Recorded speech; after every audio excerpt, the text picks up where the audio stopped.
Hi, I'm Christy Teal, and welcome to Meals with Teal number 5.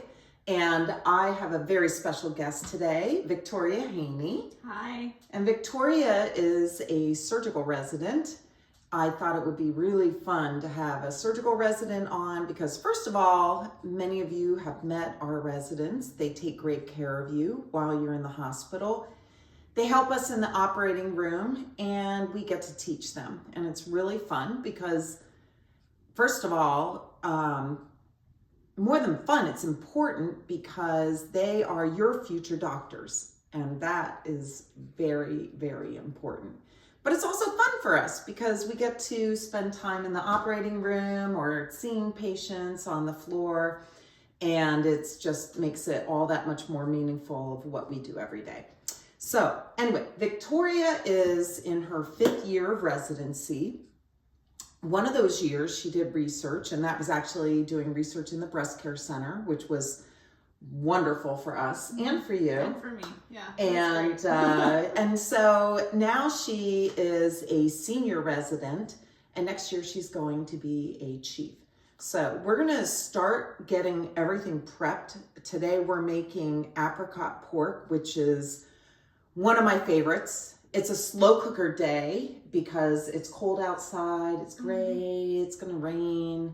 By the time you're watching the video, maybe it's gonna snow. Those are perfect slow cooker days. I love the slow cooker on weekends. And so we're gonna cook a slow cooker meal that I shared with Victoria, and you and your husband loved it. Yes.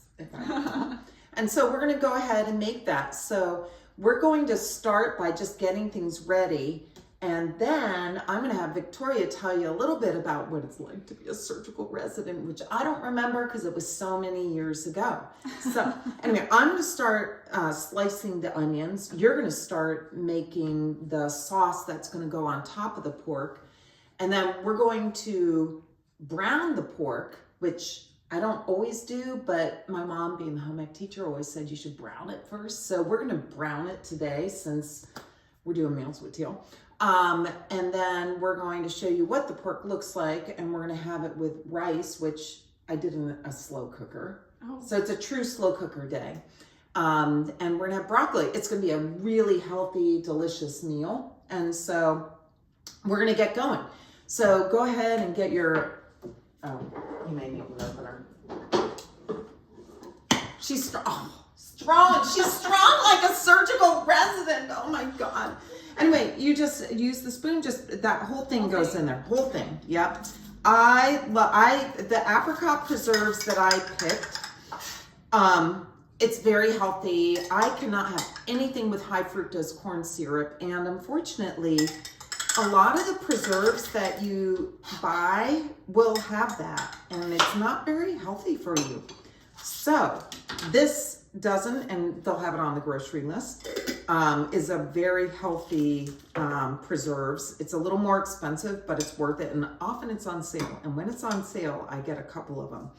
So I'm gonna slice the onion. While you do that, you're gonna add a half a teaspoon. Okay. Oh, yeah, I didn't give you that. No, I was all prepared. There you go. Half a teaspoon of ginger. Victoria didn't like to cook before she did her year with us. I enjoy cooking. I'm just kind of lazy about it. But all my research here, Dr. Teal was trying to get me into cooking. And she kept telling me. I texted her many recipes. The recipes are easy. Don't worry. Easy. And yes. So, half a teaspoon. Okay. Her and I's definition of easy is different. But this one I actually made in the slow cooker at home, and this one is actually easy. It's very easy. You're going to really see. Good. It's like, in fact, we're going to not have enough time on this video because we're going to be done cooking, but we'll, onion, 2 teaspoons of minced onion. I don't think I used this one when I made it. I just dumped a bunch of the onion. I don't like wasting of the daily onion, so I'm going to go wash it off. Anyway, you all know that in my kitchen, things happen because we're human. And 2 tablespoons and 2 tablespoons. Got it. So while you do that, I'm going to rinse off my onions. I am not going to waste it.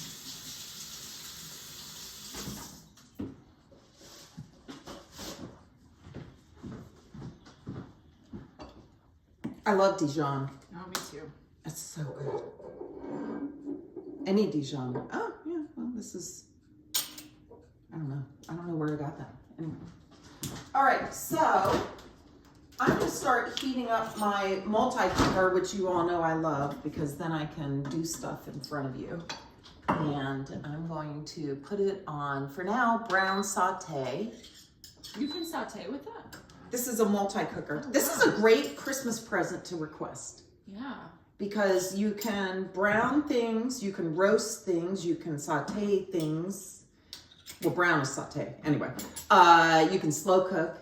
It's great. So this is, my Cuisinart is one of my go-tos. As you see, I have a bigger slow cooker that I use for just slow cooking, but this one is really great. So I'm going to just get a little extra virgin olive oil, which is pretty much the only olive oil that I use, or only oil I use is EBB. Okay, so we're having pork tenderloin tonight, and I love pork tenderloin. Now, if you can't eat pork, which I know a lot of people can't, this recipe works great for meatballs. You can buy the pre-cooked frozen meatballs. It works really well for meatballs. Actually, and it's a great, the sauce with the meatballs is really good. much better than those grape, you know, the meatballs that are grape mixed with barbecue sauce. Oh yeah. You know what I'm talking about? That's like the go-to meatball thing. This is a healthier and really, I think, more delicious way of doing it. So it works with meatballs, any of your favorite frozen meatballs. It works great with chicken breasts. You won't cook it as long. So this pork, we're gonna cook on low for about 6 hours. If you're doing chicken breasts, then I would do it only for 3 hours. But it's a great recipe. But we're doing pork because pork is a great lean protein. Pork tenderloin, not loin, tenderloin.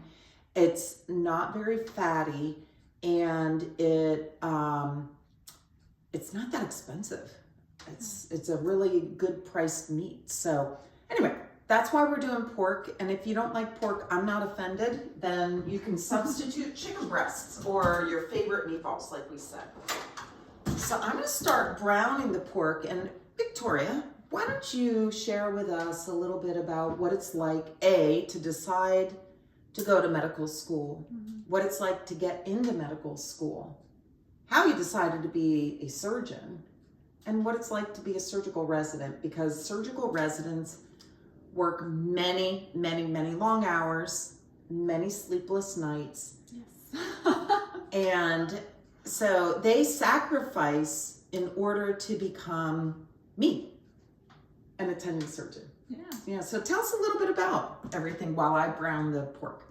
So I went into medical school. I kind of knew early on, I always liked the sciences and anything medicine health-wise. So going into college, I kind of already was thinking that I was going to go into med school.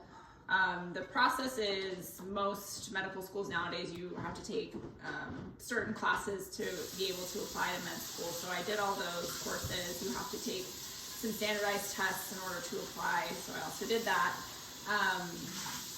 And then got into medical school after college. I did 1 year of research in a cancer biology lab at Duke, which is where I went to college. And then That's called a gap year. Yeah, a lot of students do that nowadays. It used to be that people went straight from high school, college into med school. Now most applicants take at least 1, 2. Sometimes people work completely different careers and then go into medical school. So a lot of the students in school now are actually in their late 20s, 30s, and sometimes even 40s, and have lived whole different lives before they go to medical school. Yeah, which we didn't do in my day. Yeah, it's very different. Yeah. I went straight through, and I was 30 when I was an attending, which is unheard of. Yeah. It's unheard of now. And I would do it differently again, and if we have time at the end, I'll comment on it. But anyway, keep on going. So yeah, I took 1 year. It's called a gap year, but I worked in that time, and then I got into medical school at that time, and I went to Penn State. I am originally from New Mexico, but I always loved the East Coast because I love the trees and having seasons, which is kind of silly, but it's true. And so I decided to go to Penn State, which is in Hershey, Pennsylvania. It's separate from Penn State College, which is in State College. So they're two separate schools. But I went to medical school there. I met my husband there, and we couples matched into residency, so that means we decided to go to residency together. And so when we applied for residency, our applications were joined. But in the first 2 years of med school, I think in most places it's still the case that it's preclinical is what they call it. So you're doing mostly book work. You're just studying, you're learning the basic sciences, you're learning anatomy, but you're not actually interacting with patients. And then when you become a third year medical student is when you actually start to interface with the patients. You do your rotations in all of the major medical specialties like internal medicine, surgery, pediatrics, OBGYN, psychiatry, and then you can do electives for things that are a little bit more specialized like anesthesia or ophthalmology, ortho, neurosurgery, those kinds of things. But interestingly, I don't know if you know this, but I actually wanted to do anesthesia. And so I didn't know that. I was like, I don't think we've talked about that. But I was like, I love being in the OR. I knew that I wanted to do something procedural because for most students, I feel like you either like medicine type specialties where you're thinking a lot and studying, and it's more, less doing, but more thinking and kind of like coming up with plans. But I wanted to do something with my hands. So surgery, anesthesia, I knew I always wanted to do a procedural specialty, but I actually went in planning to do anesthesia. And then right after my anesthesia rotation, I had my surgery rotation, and I noticed that I just love being in the OR, and even from the long days, like 12, 14-hour days, I would much prefer that than anesthesia. So that's actually how I kind of switched late into doing surgery. Well, you married an anesthesiologist, yes, so. And then it's interesting because my husband wanted to do family medicine, and he was kind of had the same thought. He was like, "Oh, actually, I don't really like this very much." And I was like, "You should really look at anesthesia. It fits your personality." And then he is now an anesthesiologist, so it's kind of funny how that worked out. It all works out the way it's supposed to, for sure. So then in your fourth year of med school, you decide what specialty you want to go into, and you apply for residency, which I think most, maybe not, but some people know about the match system. So it's not really like when you apply to college or any other school where you get into like 5 to 10 schools and then you can pick which one you want to go to. This system, you rank a list of programs, and then the programs rank the applicants, and a computer algorithm spits out a result, and everybody gets their quote match, which is where they are going to be going for residency. So it's just one place, and it's binding, and that's where you go. So it's kind of like a interesting, stressful time, but Stefan and my husband matched at GW, and so I started residency in 2020, actually, in the middle of the pandemic, which was kind of an interesting time to start. Oh, yeah. Yeah. So first of all, it was amazing you matched at the same hospital, right? Yeah. I mean, most of the time you're just hoping to get In the same area. Same area, maybe same city if you're lucky. And so how great was it that you were at the same hospital and you actually could see each other, even though he didn't really acknowledge her, I've got to be honest. He's very business-minded when he's at work, but it was really nice because then we, didn't have to worry about long distance and all that kind of stuff. So in 2020, I started residency, and I always joked, I was like, there's no way that it can be like Grey's Anatomy, but in a lot of ways it kind of is. So, except for no one's having sex. Definitely not. No sex in the call rooms or the halls or the closets or anything like that. Nothing like that. But otherwise, know, it is very intense. The hours are crazy. We work most days 12 hours. Often it's more like 14, 15.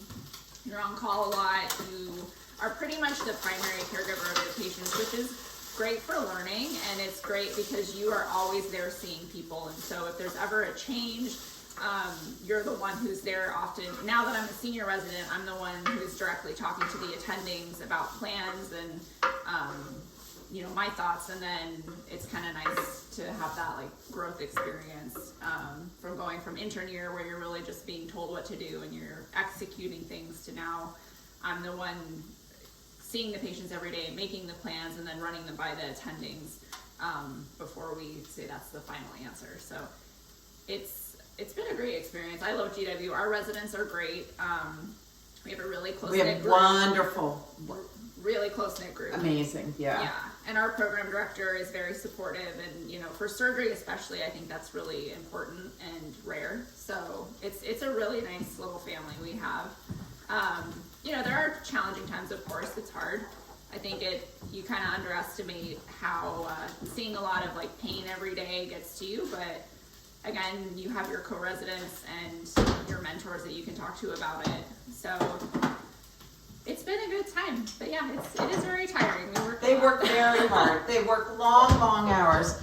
I do love the phrase CBES. I've not heard it before I came to GW. So, I mean, I've been at GW since 2001, but one of the things I loved about GW from the moment I came was how supportive the residents are of each other. And they're truly friends. Like they hang out outside of the work environment, and remember, they're working like well over they're working 80 hours 80 hours a week, and that they hang out afterwards. Like it's so great. And it was like that for me when I trained up at Cornell in Manhattan. It was a very supportive, friendly environment, and not all programs are like that. Yeah. It's also a very female-friendly program, which Cornell also was, and not all programs in my day were like that. I don't know what it's like now. It's changing now. Actually, Dr. Lee, one of our attendings, just gave a talk about this. But you know, surgery, medicine in general, but especially surgery, has always been very male-dominated, and so that is starting to change.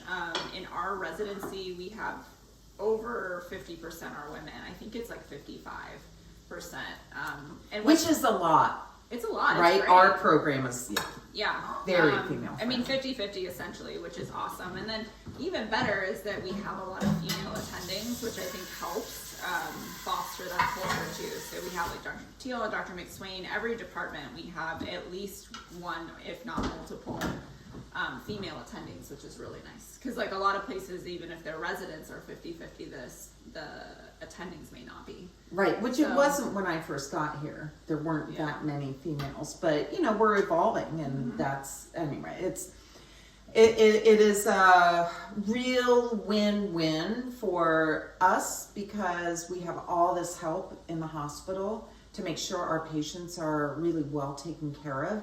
And all of you have experienced it, maybe not as much if you went home on the day of surgery, but the patients who are in the hospital feel, I think, really well taken care of.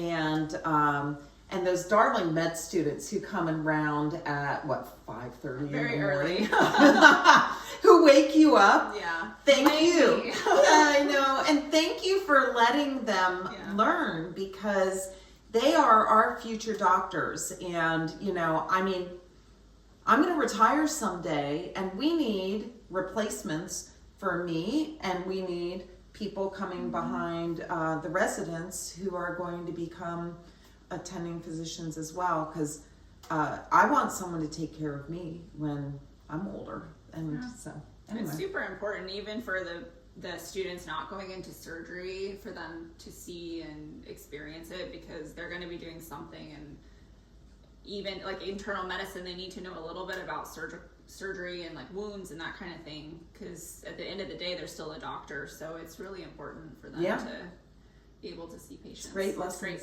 So Okay, so while Victoria was sharing all the long hours of residency, which are so long, and by the way, she was at work this morning, and yet look at her, you can pull it off. You can And work. a little concealer can't. Yeah, work really hard and still come and play in the kitchen, which is what we're doing now.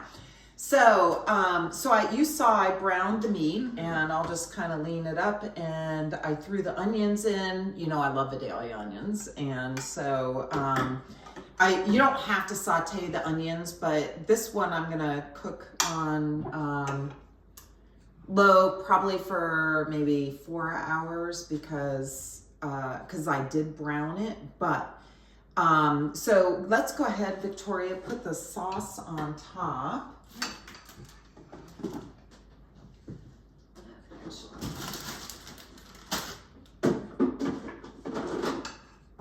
And then I have a little surprise because guess what?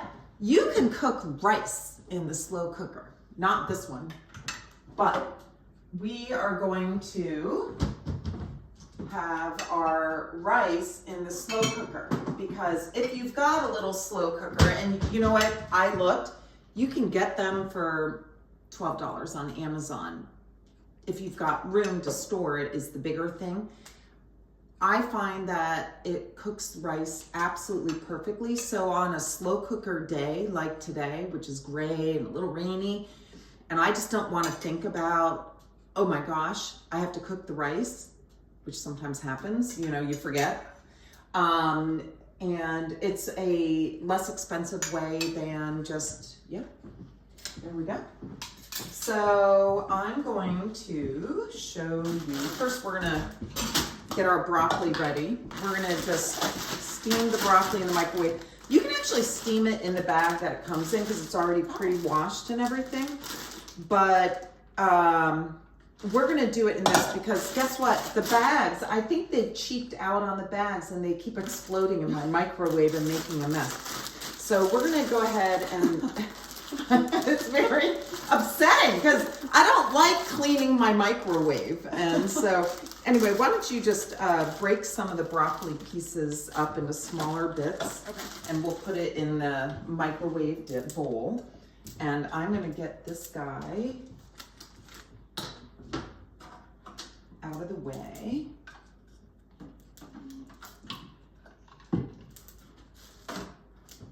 And put it on low. Okay, so that's that. I'm done with the pork. So easy. Just like that. That was easy. so stressful, wasn't it? And if I'm saying it's easy, it's actually easy. She's saying it's easy. I heard her saying it's easy. Now I have another slow cooker going because I want you to see what the pork ends up looking like. So we cooked it, this one I cooked on low for 6 hours. And what I love to do, 5 to 6 hours is all that you need.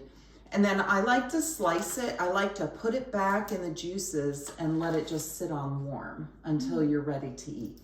Because then it just soaks up all those juices. And don't you wish they could smell it? Yeah. I keep on wishing I could do like scratch and smell with meals and teals so that they could actually smell it. Oh, That's the best. Brittany, what do you think? It smells good. Yeah, it's okay, right? Yeah, it smells really good. That's the best part about slow cookers. You come home and your house just smells Everything is so ready. cozy. I know. So we're gonna bring our rice over too. And I'm gonna give the rice a little stir. Actually, I think I need a spoon for my sink.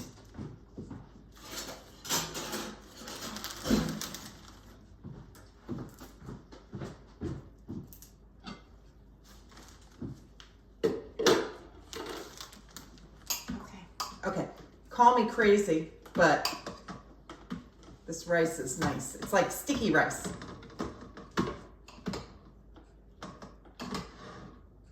All right, so I did this with a little bit of vegetable broth and a little bit of water. You do 1.5 cups of rice, or well, For each half a cup of rice, you do a cup of either water or your favorite broth or whatever. We're gonna go ahead and put this in for 2.5 minutes.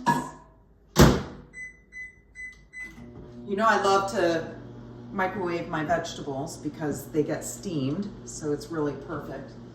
The rice we cooked, I cooked it for I think about 2 hours on high in my slow cooker. Sometimes I will use a little liner so I have easy cleanup, but I ran out of liners, so I didn't do it this time, but that's okay. And then we're gonna go ahead and cut the pork and put it back in our slow cooker, and then we're gonna dish up a plate. And that is it. That was a really stressful meal, wasn't it? Okay, so let's see how it looks. Yeah, that looks perfect. And I cut it in small slivers because you almost can not even use a knife when you're eating this. It's really tender. You can see how tender it is. It just falls apart. It smells amazing. You can see all the onions around. So I'm gonna put this back in here.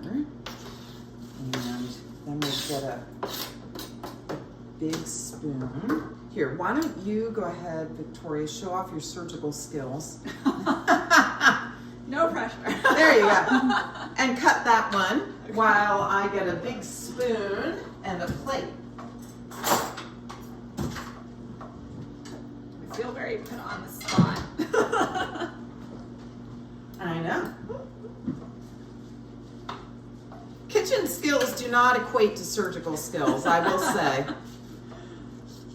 But what's funny is my husband's actually more of the cook than I am. that's okay. Yeah. I can do it. Everyone knows that Dave doesn't cook. He doesn't cook a thing.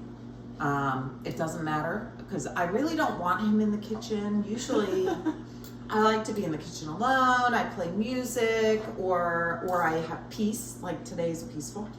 And then, yeah, just put it on in. But he cleans and oh, he's such a good cleaner. Oh, that's the best. I know. My counters. Last night I cleaned the kitchen. My counters this morning were not very clean, I gotta tell you. I was not very pleased with how my counters look. Okay, so normally then I would just leave it on warm for a little while until I'm ready to serve dinner, but we're gonna go ahead and dish up a plate because Brittany and Victoria are smelling all this good food, and I don't know. Did you have lunch? You probably didn't. I didn't. You didn't. No. See? It was really good. They're gonna Brittany's have. shaking her head no too. I know. Neither of them had lunch, and so they are going to enjoy meal with Teal. So I'm gonna go ahead and just put a little. It's a sticky, basically a sticky rice. You can see it's quite sticky.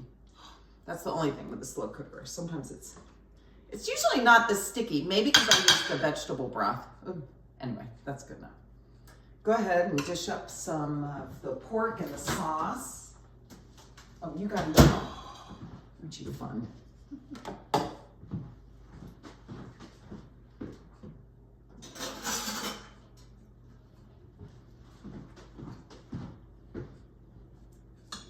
All right, and dish up a little broccoli. I like this. Thank you. I have an extra one I can share with you.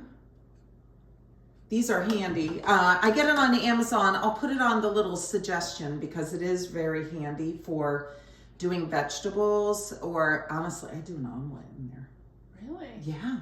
I do spinach and a chicken sausage and egg whites and tomatoes. Yeah. And it makes a perfect omelet. It's like a perfect, anyway, there you go.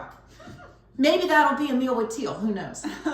So anyway, you see, this is a beautiful, healthy, low-fat meal, and it didn't take us all day in the kitchen. No. It was really easy. It's really easy. Yeah. Yeah. So anyway, stay tuned. We have a little bonus coming next, peppermint bark. Oh, yes. All right, thanks for coming.